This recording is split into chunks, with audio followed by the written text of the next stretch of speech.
on aime la couture, mais on aime aussi personnaliser nos créations couture. Donc aujourd'hui, même si vous n'avez jamais brodé de votre vie, vous allez avoir des clés en main, la clé en main pour broder tous les lettrages et tous les motifs, rien qu'avec une aiguille et un fil. À tout de suite pour le matériel qu'il faut.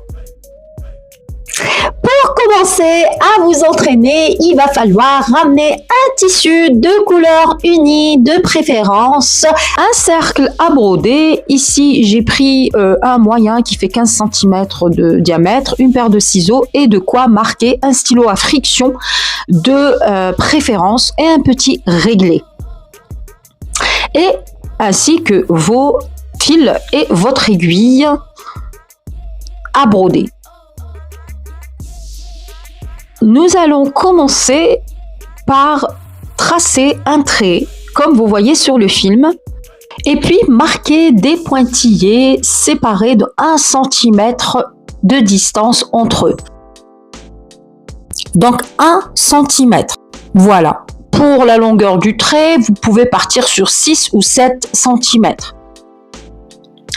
Vous ramenez vos cercles à broder et vous les positionnez de cette manière.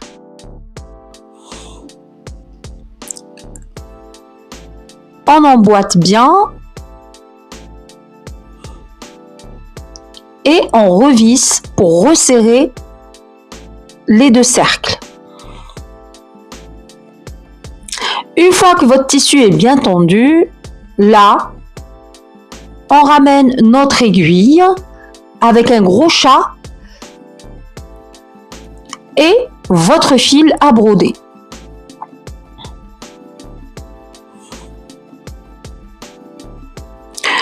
Donc, on prend une section de fil qui fait à peu près 30 à 40 cm. Une remarque cependant concernant les fils à broder, c'est en réalité très épais. Donc, si vous le comparez à un fil à coudre, vous allez réaliser tout de suite que c'est très épais par rapport à un fil à coudre. D'où l'utilité de prendre une aiguille avec un gros chat. Le fil à broder, lui, se compose de 6 brins. Mais lorsqu'on débute, il est fortement conseillé de prendre tous les brins. On enfile notre aiguille tranquillement.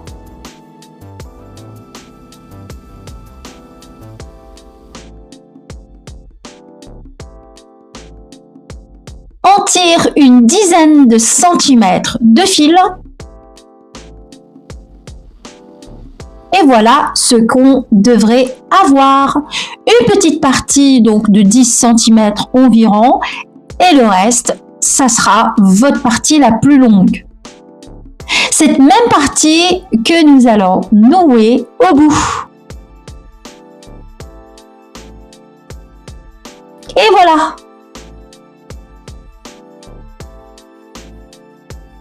Et là, on est prêt à commencer notre broderie. Pour le maintien, il va falloir tenir les fils aussi, sinon votre aiguille risque de se désenfiler. Et nous allons commencer par piquer au premier pointillé. Mais par contre, ça va être du bas vers le haut. Comme ceci.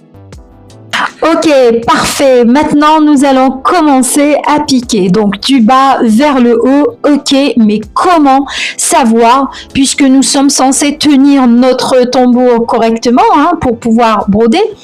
Eh bien, ce geste-là, ce que vous voyez là, je vais faire un petit geste comme ça avec mon aiguille. En fait, c'est ce qui permet de visualiser la position de votre aiguille sous votre tambour.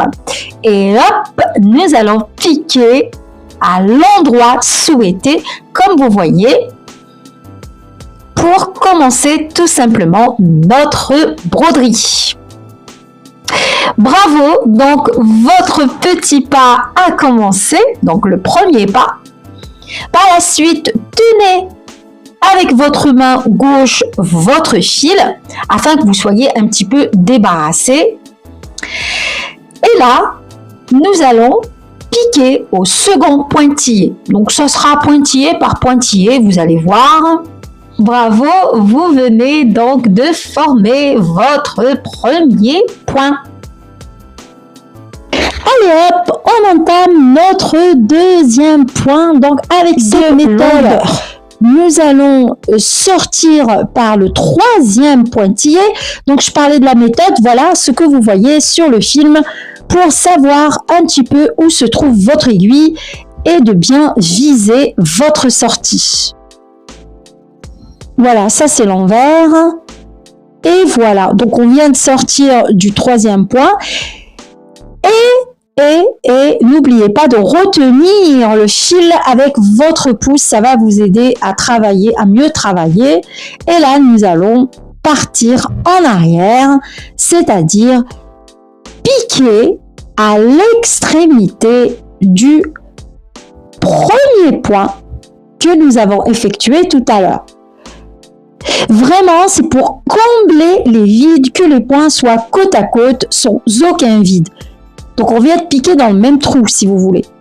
Donc là, bravo, on a formé notre deuxième point.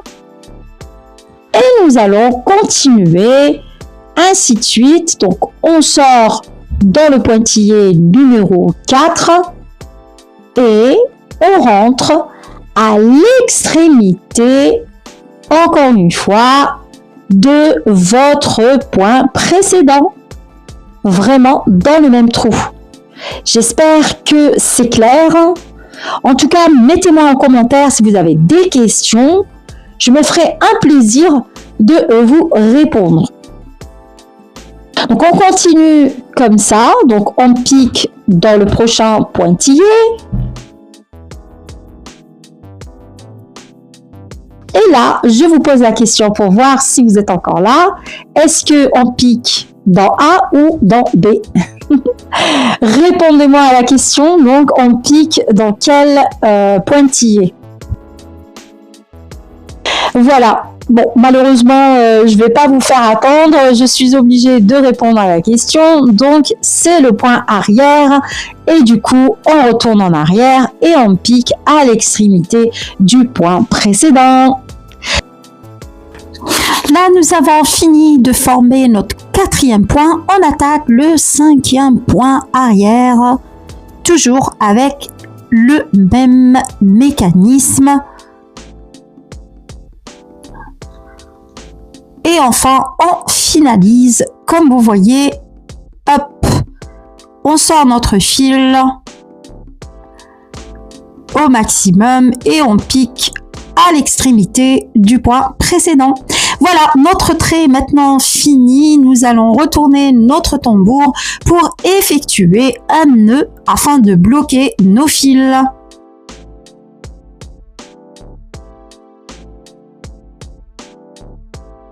Et on coupe les fils qui dépassent. Donc bravo, vous venez donc d'apprendre à faire le point arrière. Bien entendu, ce sont des points un petit peu trop longs, c'est 1 cm de longueur et en plus on a brodé un trait, une ligne droite. Là, pour les motifs, en général, ce sont des lignes courbes, que ce soit un motif ou du lettrage. Dans cette deuxième partie, je vais vous montrer comment broder les formes courbes. C'est-à-dire que ça soit des lettrages ou des motifs, tout ce que vous voulez, nous allons apprendre à le faire tout de suite. Et là, je vous montre un petit peu la pochette Romancia pour vous donner envie. Voilà, moi je l'ai déjà brodé. Je vous montre comment donc la préparer pour le prochain tuto. Donc préparez votre tissu extérieur, il s'agit d'un rectangle qui fait 32 cm de longueur et 23 cm de largeur. Après, bien sûr, libre à vous de choisir la taille que vous voulez. En tout cas, voilà, moi, je l'ai déjà brodé et j'ai choisi pour cette jolie pochette une double gaze. Je parle du tissu, mais vous pouvez prendre de la toile de coton, de la popeline de coton, du simili-cuir, tout ce que vous voulez. Pardon, le simili-cuir, vous ne pouvez pas le broder avec ce point arrière. Bref, quoique, je n'ai jamais testé pour être honnête, mais voilà, pourquoi pas, on peut toujours le tester. Bref, donc, je voulais choisir votre tissu. En tout cas, il faut choisir un tissu facile à calquer, donc un tissu de couleur claire pour calquer votre motif. Donc je vous invite à ramener un écran, que ça soit une tablette, un smartphone ou encore un PC, donc un ordinateur. L'essentiel, c'est un écran. Et vous pourrez donc calquer votre motif. Pour le motif, encore une fois, avec la lettre, l'initiale de votre choix, envoyez-moi un email à l'adresse qui s'affiche. Prenez votre stylo effaçable à la chaleur et allez hop, on va calquer. Pour ma part, j'ai fini de calquer hors caméra. Maintenant, je rechange un petit peu la position de mon tissu par rapport au cercle à broder. J'échange les positions. Donc, le cercle à vis par-dessus, alors que tout à l'heure, c'était le contraire. De toute façon, si vous testez, vous allez comprendre pourquoi. Et si vous avez des questions, un commentaire serait le bienvenu. Arrivé à ce stade, vous avez les clés en main pour broder et vous choisissez votre pâte, votre style, soit une couleur unie pour votre broderie, soit des couleurs un petit peu, un mélange de couleurs. Faites ce que vous voulez, éclatez-vous et révélez au monde votre identité remarquable. On s'aide un petit peu de petits pointillés afin de bien démarrer notre personnalisation, et ce sont des points qui nous aident à garder une certaine régularité des points. Pour la longueur des points, il faut aller hop. Mon conseil, si vous débutez, gardez 4 mm, c'est largement suffisant.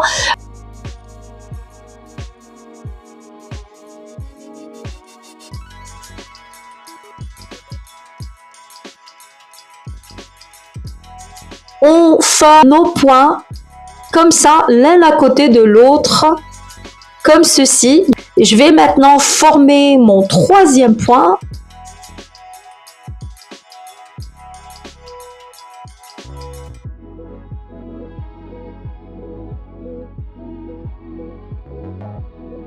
Excusez le cadrage, j'ai dû refaire des sections, voilà, c'est vraiment des heures et des heures de travail pour vous dire.